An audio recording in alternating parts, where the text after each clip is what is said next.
অতীতে বহু বিদেশি নেতা নেত্রীদের আশ্রয়স্থল হিসেবে কাজ করেছে ভারত। কিছুদিন আগে নাটকীয় পরিস্থিতিতে পদচ্যুত হওয়া বাংলাদেশের সদ্য সাবেক প্রধানমন্ত্রী শেখ হাসিনা এখন ভারতের রাজধানী দিল্লিতে আশ্রিত। ভারত সরকার প্রথমে ইঙ্গিত দিয়েছিল মধ্যপ্রাচ্য বা ইউরোপের তৃতীয় কোনো দেশই তার চূড়ান্ত গন্তব্য হতে যাচ্ছে, কিন্তু সেই সম্ভাবনা বাস্তবায়নের এখনও কোনো লক্ষণ দেখা যায়নি। ঠিক কোন ইমিগ্রেশন স্ট্যাটাসে শেখ হাসিনা এই মুহূর্তে ভারতে রয়েছেন তাও জানা যায়নি এখনও। তবে শেখ হাসিনার ক্ষেত্রে এখন কি করা হবে তা নিয়ে এখনও অস্পষ্টতা থাকলেও অতীতে এমনভাবেই বিভিন্ন দেশের একাধিক নেতা, রাজনীতিবিদ বা তাদের পরিবারকে ভারত রাজনৈতিক আশ্রয় দিয়েছে। এমনকি শেখ হাসিনা নিজেও ১৯৭৫-এ তার বাবা শেখ মুজিবুর রহমানের হত্যাকাণ্ডের পর ব্যক্তিগত জীবনে যখন ভয়ানক সংকটে, তখন ভারতের তৎকালীন প্রধানমন্ত্রী ইন্দিরা গান্ধীর কাছ থেকে রাজনৈতিক আশ্রয় পেয়েছিলেন। সেই যাত্রায় স্বামী ও সন্তানদের নিয়ে প্রায় দীর্ঘ ৬ বছর ভারতে কাটিয়েছিলেন শেখ হাসিনা। ১৯৭১ সালে বাংলাদেশের মুক্তিযুদ্ধের সময় তাজউদ্দিন আহমেদ সহ আওয়ামী লীগের একাধিক শীর্ষস্থানীয় নেতা ভারতে পালিয়ে চলে গেলে তাদেরও আশ্রয় দেওয়া হয়েছিল। ১৯৭৫ সালে শেখ মুজিবুর রহমানের হত্যাকাণ্ডের কিছুদিন পর মুক্তিযোদ্ধা কাদের সিদ্দিকীও ভারতের রাজনৈতিক আশ্রয় পান। এরপর পশ্চিমবঙ্গের বর্ধমান শহরের একটি সরকারি সেফ হাউসে বহু বছর কাটিয়েছিলেন বাঘা সিদ্দিকী নামে পরিচিত এই নেতা। এই তো গেল বাংলাদেশের গল্প। অন্যান্য দেশের কূটনৈতিকদের রাজনৈতিক আশ্রয়ের কথা বলতে গেলে প্রথমেই বলতে হবে দালাই লামা।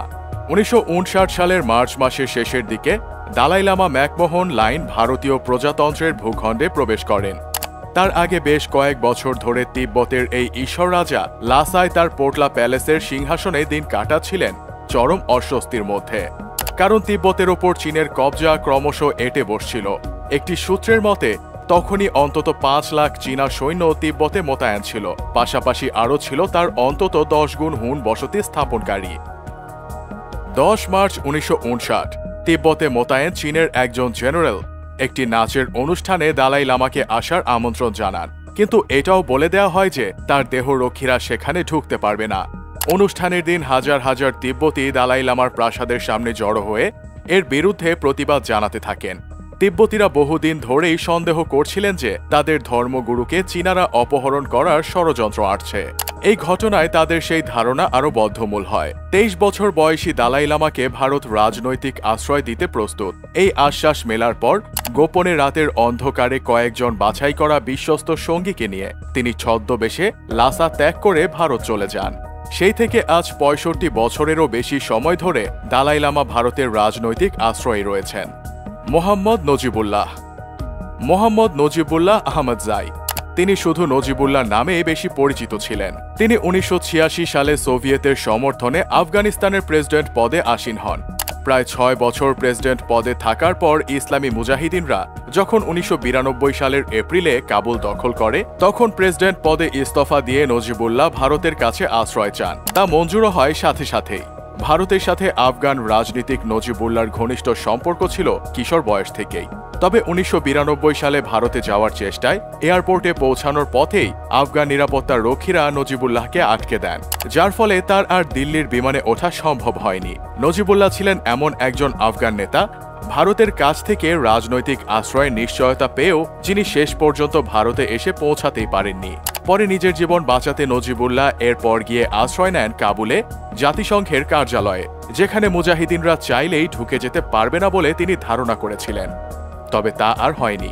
এই ঘটনার কয়েক মাস আগেই বিপদ আঁচ করে প্রেসিডেন্ট নজিবুল্লাহ তার স্ত্রী ও ৩ কন্যা সন্তানকে গোপনে ভারতে পাঠিয়ে দিয়েছিলেন, কিন্তু সেই তথ্য তখন প্রকাশ করা হয়নি। মোহাম্মদ নাশিদ। মালদ্বীপের সাবেক প্রেসিডেন্ট তথা রাজনৈতিক অ্যাক্টিভিস্ট মোহাম্মদ নাশিদকে ভারত রাজনৈতিক আশ্রয় দিয়েছিল এক বিচিত্র পরিস্থিতিতে। মোহাম্মদ নাশিদ এর আগে ২০০৮ সালে মালদ্বীপের প্রেসিডেন্ট মামুন আব্দুল গাইয়ুমের একটানা ৩০ বছরের শাসনের অবসান ঘটিয়ে দেশের ক্ষমতায় এসেছিলেন। ২০১২ সালে দেশটির এক রাজনৈতিক সংকটের জেরে অবশ্য তাকে পদত্যাগ করতে হয়। অপসারিত প্রেসিডেন্ট মোহাম্মদ নাশিদের বিরুদ্ধে ২০১৩ সালের ১৩ই ফেব্রুয়ারি দেশটির আদালত একটি মামলায় গ্রেফতারি পরোয়ানা জারি করে। সেই ওয়ারেন্টের ভিত্তিতে পুলিশ তাকে গ্রেফতার করার আগেই নাশিদ চলে যান রাজধানী মালের ভারতীয় হাইকমিশন ভবনে। ভারতের সাথে তার অবশ্য আগে থেকেই সুসম্পর্ক ছিল। কিন্তু তিনি যে সোজা ভারতীয় দূতাবাসে গিয়ে রাজনৈতিক আশ্রয় চাইতে পারেন এটা ভারতের কর্মকর্তারাও অনেকে ভাবতে পারেননি। দিল্লির সাথে পরিস্থিতি নিয়ে দ্রুত আলোচনা করেন তদানীন্তন ভারতীয় হাই কমিশনার। এরপর সাবেক প্রেসিডেন্ট মোহাম্মদ নাশিদকে রাজনৈতিক আশ্রয় মঞ্জুর করে মনমোহন সিং সরকার। তবে এই পরিস্থিতি বেশিদিন স্থায়ী হয়নি। কয়েকদিন পরেই অভ্যন্তরীণ সমঝোতার ভিত্তিতে নাশিদ গ্রেফতারি পরোয়ানা থেকে অব্যাহতি পান।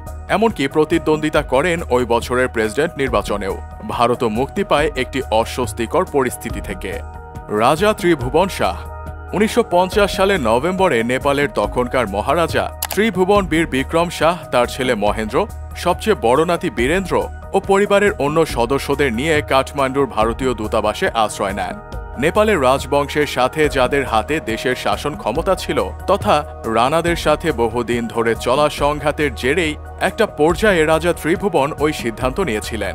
রাজা ত্রিভুবন শাহ ভারতের কাছে আশ্রয় চাওয়ায় চোটে লাল হয়ে গিয়েছিলেন প্রধানমন্ত্রী মোহন শামসের জং বাহাদুর রানা। প্রায় সাথে সাথে সিংহ দরবারে জরুরি ক্যাবিনেট বৈঠক ডেকে প্রধানমন্ত্রী রানা সিদ্ধান্ত নেন ত্রিভুবন শাহ এর ৪ বছর বয়সী বাচ্চা নাতি জ্ঞানেন্দ্র, যিনি দাদার সাথে ভারতীয় দূতাবাসে যেতে পারেননি, তাকেই নেপালের নতুন রাজা ঘোষণা করা হবে।